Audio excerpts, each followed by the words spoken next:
Olá, amigos. Estamos de volta com mais um Papo do Bem pela Rede Luz Espírita. E hoje eu queria fazer um convite para que vocês se inscrevam em nossos canais. Convide os amigos. Nós já temos mais de 20 mil pessoas inscritas, mas nós precisamos atingir os 30 mil.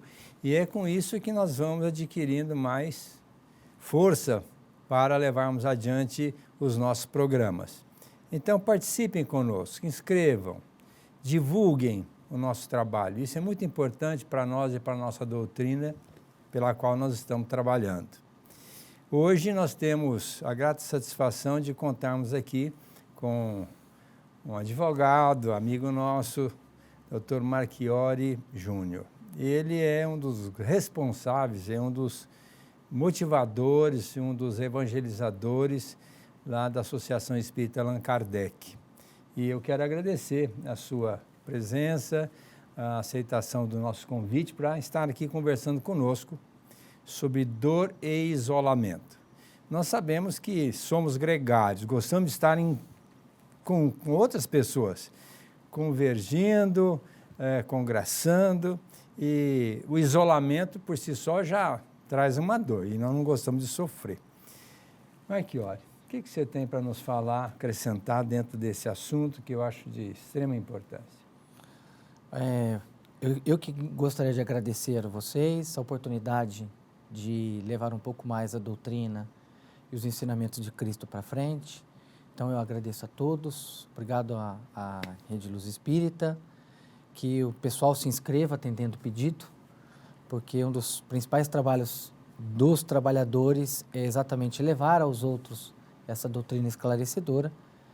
E hoje nós vamos falar um pouquinho sobre essa questão de dor dentro do isolamento, né?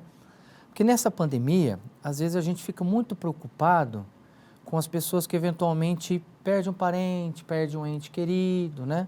E a gente sabe que isso traz dores e sofrimentos, né? Dentro do Evangelho, a gente encontra várias explicações, lá no capítulo 5º do Evangelho, no item 6º, as causas anteriores das aflições, que eu acredito que tem muito a ver nessa questão da perda do parente, né? Isso tem, como toda dor, ela é uma consequência e não uma causa, isso obviamente que tem uma causa eventualmente precedente a vidas passadas, mas o tema eu acho que a gente deixa de nos preocupar um pouco com relação às dores causadas pelo isolamento. Quem fica? Então a gente fica um pouco preocupado com as pessoas que perdem um parente, mas eventualmente aqueles que ainda não perderam, mas estão isolados, também são alvos de dores e aflições. Como o próprio doutor já precedeu, a questão do isolamento por si só já causa uma grande aflição para quem fica, né? Porque isso, queira ou não as pessoas, a lei de sociedade que está dentro do Livro dos Espíritos, lá na parte 3ª, ele explica que a lei da sociedade faz parte de uma lei natural e a gente quer se relacionar, né, fora de casa, no trabalho, no lazer e assim sucessivamente. Na própria família, né? Na própria família, né? E aí, dentro de casa, o isolamento às vezes pode causar algumas aflições, algumas entreveiros, digamos assim, entre marido e mulher, pai e filho, entre irmãos, entre sogra e genro ou nora, né? E essas aflições, é isso que a gente gostaria de discutir um pouco, que a gente poderia minimizar um pouquinho dessas aflições analisando a nós mesmos, não é? Quer dizer, dentro de casa, como a gente fica dentro limitado, a gente queria sair para fora, às vezes a gente briga com a esposa, às vezes a gente briga com o filho, mas será que esta aflição, essa dor, essa angústia dentro de casa não tem como causa nós mesmos, né? E aí, quem estuda Espiritismo, lá no mesmo capítulo 5º do Evangelho, no item 4, vai ver que muitas das aflições causadas no nosso dia a dia, para quem fica, tem como causa as nossas próprias imperfeições. Tem um livro muito bacana de autoria de Emmanuel, psicografado por Chico, em que no livro Religiões dos Espíritos, capítulo Examine a Própria Aflição. E lá ele coloca assim, já de início, que as nossas dores causadas na vida atual são consequências e não causas de nossas próprias imperfeições. Por exemplo, o egoísta, a sua aflição é egolatria. A pessoa que é egoísta, ela sofre. Então, quando nós estamos dentro de um isolamento, vida, marido e mulher, pai e filho, aquelas dores para quem fica dentro de casa no isolamento, será que a pessoa não conseguiu analisar que às vezes aquela aflição, aquele entreveiro dentro da família não é causada pelo próprio egoísta? Porque o egoísta sofre, né? O egoísta é aquele que quer tudo para si. O egoísta quer a televisão para ele, quer o quarto para ele. O egoísta é aquele que causa uma aflição que, de repente, dentro de casa, nesse período de isolamento, ele poderia afastar. Então, às vezes, ele fala assim, ai, pai, por que eu sofro tanto, né? De repente, o pai fala assim, ai, filho, por que você é tão egoísta? Dentro de casa, por exemplo, esse livro narra outras hipóteses, por exemplo, dentro da impaciência. A impaciência é um gerador de aflição, de dor dentro de casa. E dentro de um relacionamento, presos dentro de casa, se nós não formos pacientes, tolerantes uns com os outros, isso pode reverter para nós com dores e aflições. A irritabilidade com a esposa, a irritabilidade com o filho. Então, a impaciência acaba trazendo a intemperança da própria pessoa. Ela mesma sofre. Então, a gente às vezes está muito preocupado com aqueles que perdem alguns entes queridos, mas se esquece que dentro da vida do lar, às vezes algumas dores ou aflições poderiam ser evitadas por nós mesmos. Aquele que é preguiçoso dentro de casa, a pessoa preguiçosa dentro de casa vai causar uma aflição, uma dor, para dentro dele mesmo, né? Ele poderia evitar, se ele fosse mais útil dentro de casa. Aliás, o preguiçoso é aquele que normalmente se queixa, né? É o cara que reclama de tudo, nada tá bom, porque ele é preguiçoso. Eu, por exemplo, tenho um filho em casa, essa semana ele estava em casa, eu e ele no sofá, ele ficou 2 horas lá assistindo televisão. Minha esposa fez o jantar, eu ajudei a limpar a casa, aí na hora que eu e minha esposa sentamos na sala assim, meu filho olhou para mim e falou assim, pai, pega água para mim. Eu falei assim, filho, você passou o dia inteiro dentro de casa, poderia você levantar pelo menos para buscar uma água, né? Então veja que a gente às vezes nesse isolamento fica muito preocupados com perdas, mas a gente esquece de viver bem dentro do nosso próprio lar, cujas dores, muitas das vezes, são causadas pelas nossas próprias imperfeições. Então, nesse livro e no próprio Evangelho, é um convite para que nós venhamos refletir dentro de nós mesmos qual a parcela, qual a nossa contribuição para o desencadeamento daquele distúrbio dentro do lar, que gera dor, gera incômodo, gera angústia, né?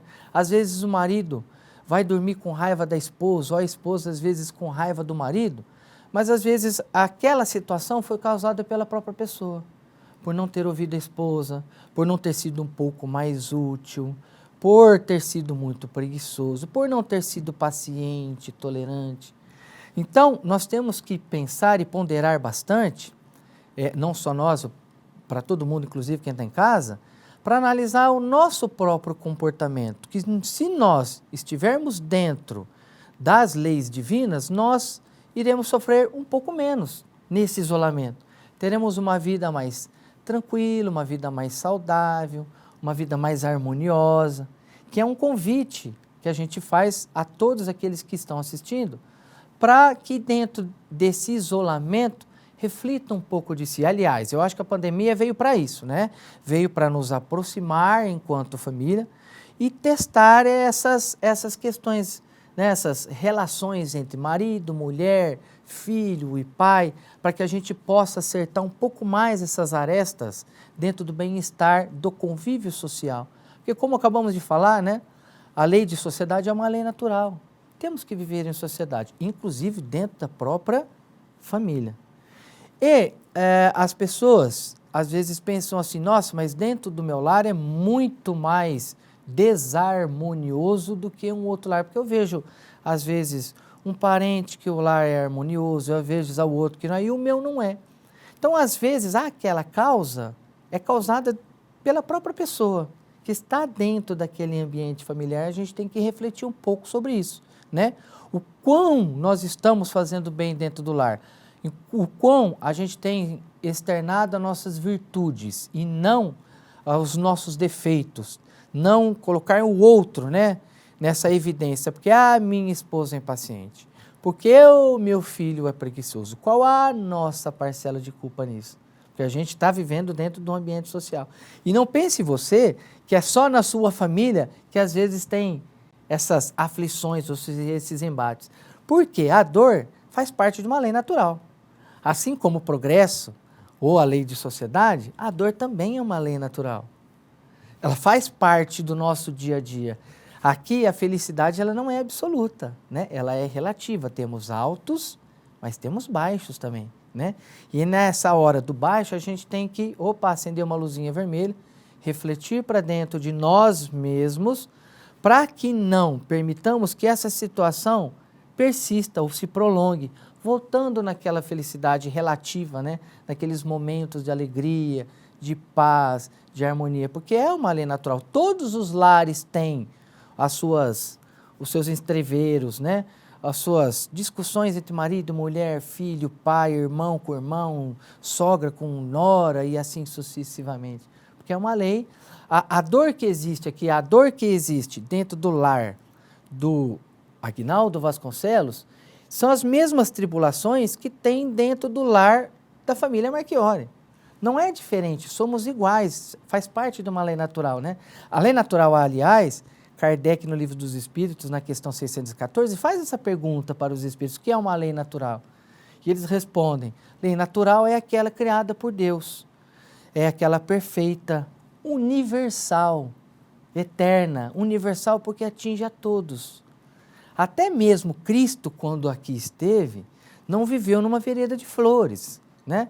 Nós sabemos aqui, eu posso citar, por exemplo, 4 estações: a manjedoura, aflições da pobreza; o horto, a angústia no Jardim das Oliveiras; o sinédrio, as dores físicas quando preso; e o Calvário na crucificação, além de ter sido negado por amigos, traído por outro, né? Crucificado em meio de assaltantes e ladrões. Então essa questão da dor faz parte em qualquer ambiente, em qualquer lar. Só que nós temos, e esse é o nosso convite, esta é a nossa análise, que essas dores, às vezes, vêm a partir de nós mesmos.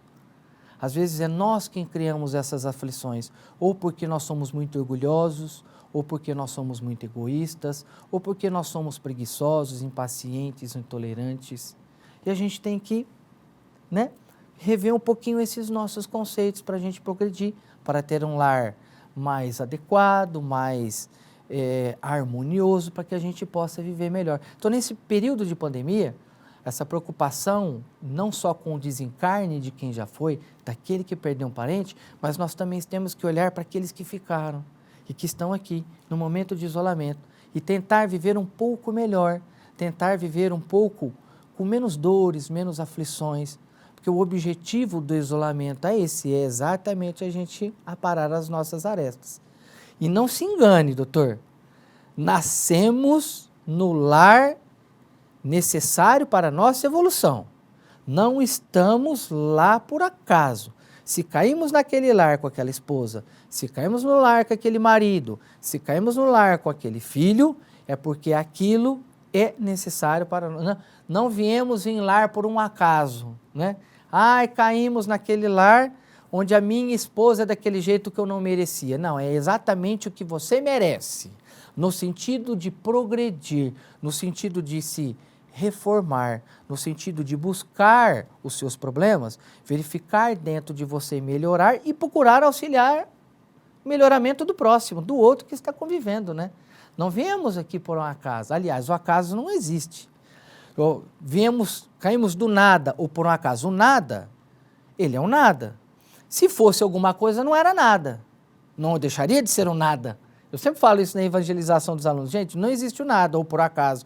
porque o nada é o nada. Se o nada fosse alguma coisa, não era nada. Então estamos naquele lar, estamos naquele ambiente familiar por algum objetivo. Aliás, por um objetivo que já sabemos através de Allan Kardec e sua doutrina, que estamos ali para exercitar a lei do progresso. Aliás, a dor, ela revela inclusive mais uma lei natural, que é a lei do progresso. Se não fosse a dor, nós ainda estaríamos na época das cavernas. Aquele que tem a aflição da fome, por exemplo, que mora num campo, ele sente essa aflição. O que ele faz, essa dor? Ele vai procurar plantar. Depois que ele planta e sacia a sua fome, essa fome vai voltar. Depois que ele plantou, ele reparou que se plantar em uma terra mais adequada, virão frutos melhores. Ele vai saciar a dor momentaneamente da fome, mas ela vai voltar. Então ele procura depois plantar em épocas sazonais que melhor lhe dê frutos. Então veja que conforme a dor vem passando, ele vai progredindo. Então essa aflição dentro de casa também faz parte de uma lei natural, que é a lei do progresso, que nos embute para frente, que nos eleva para frente o nosso autoconhecimento, para a gente se autoconhecer, melhorar a nós e também quem está caminhando junto conosco, que também deve fazer a sua análise, né? E aí eu faço uma sugestão também de leitura sobre a lei do progresso e a dor. Tem um livro de Neio Lúcio, psicografado também por Chico, Jesus no Lar, esse livro. E ele explica exatamente, ele conta uma passagem de Raquel, que foi uma servidora da casa de Cusa. Cusa foi conhecido no nosso meio, não por ele, porque ele foi um dos representantes do império, comprador de impostos, por assim dizer, à época, mas pela esposa dele, pela Joana de Cusa. Todos nós conhecemos como Joana de Ângeles. Mas Raquel, que foi servidora de Cusa, narra esse livro de Neio Lúcio, que ela, conversando com o mestre, perguntou assim, Cristo, se nós somos filhos do homem, do Altíssimo, e ele é eternamente justo e bom, por que sofremos? Por que as dores dentro do lar? Resposta de Jesus, mais ou menos assim para quem for ler o livro.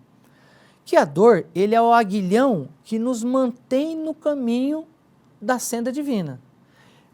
É aquele instrumento que quando a gente se afasta da lei de Deus, portanto uma imperfeição, porque Deus é justo e perfeito. Quando a gente se afasta do caminho da perfeição, vem a dor.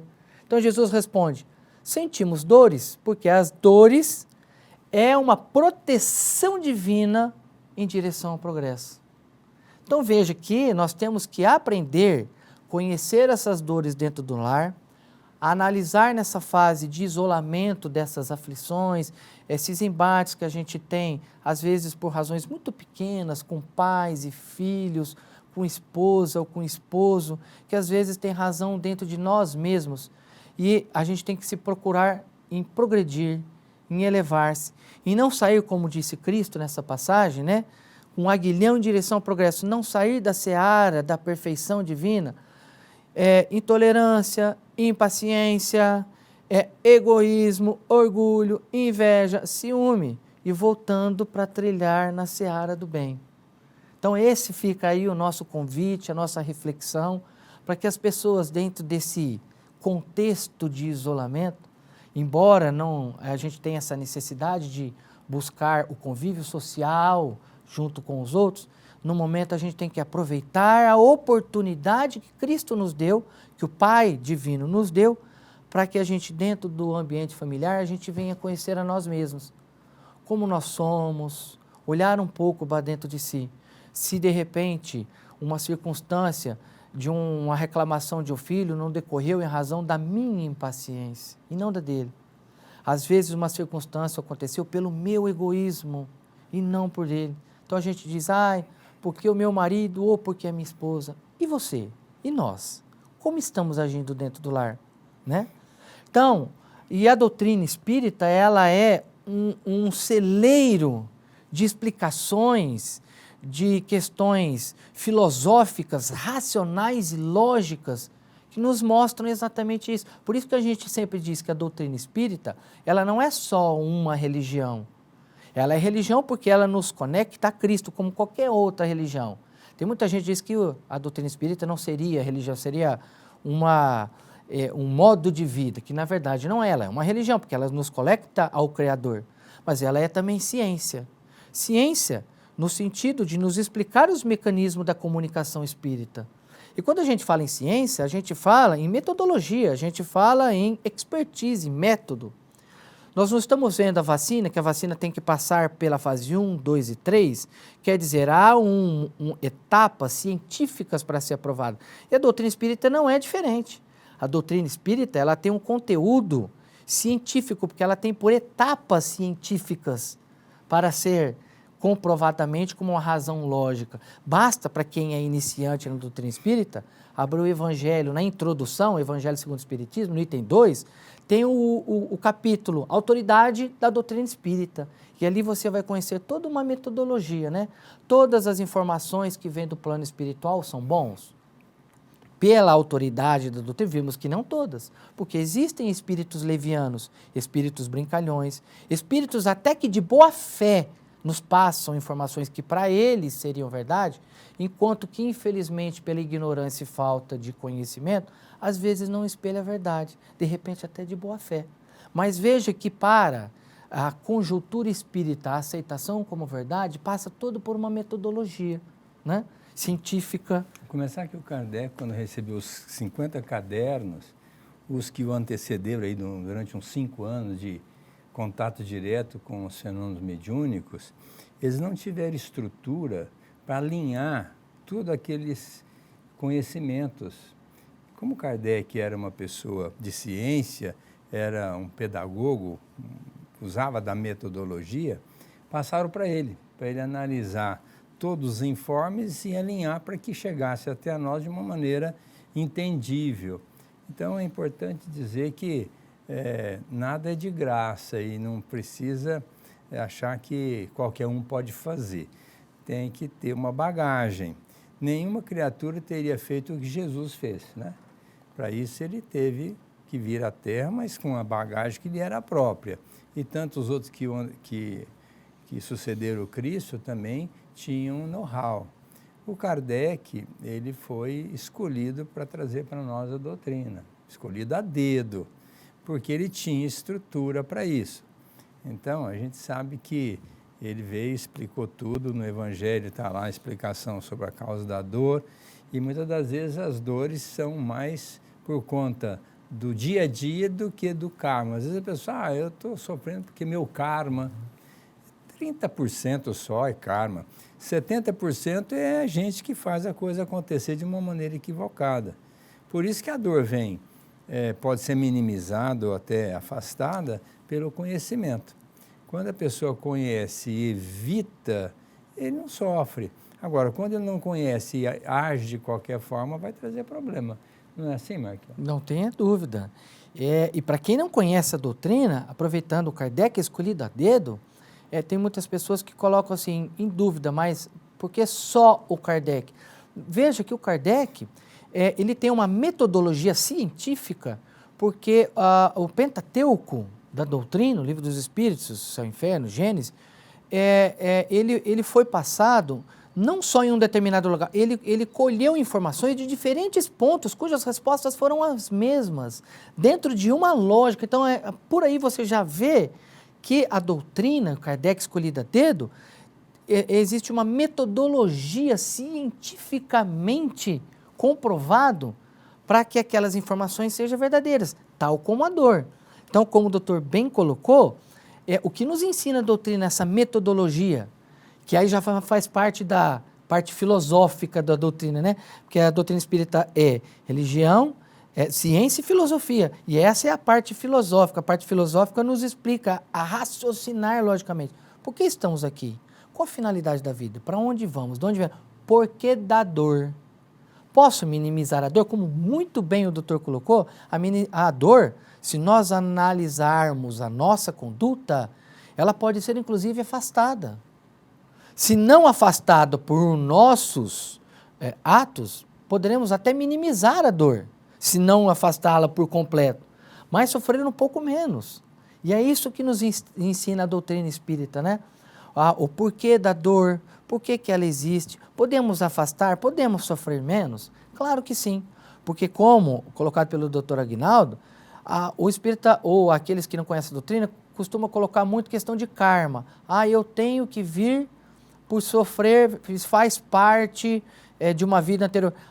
Normalmente as dores, a maioria do nosso dia a diazinho, vem pelas nossas próprias ações. Às vezes, vou dar um exemplo. A pessoa ela é tão indisciplinada que a vida dela é uma loucura, por culpa dela mesma.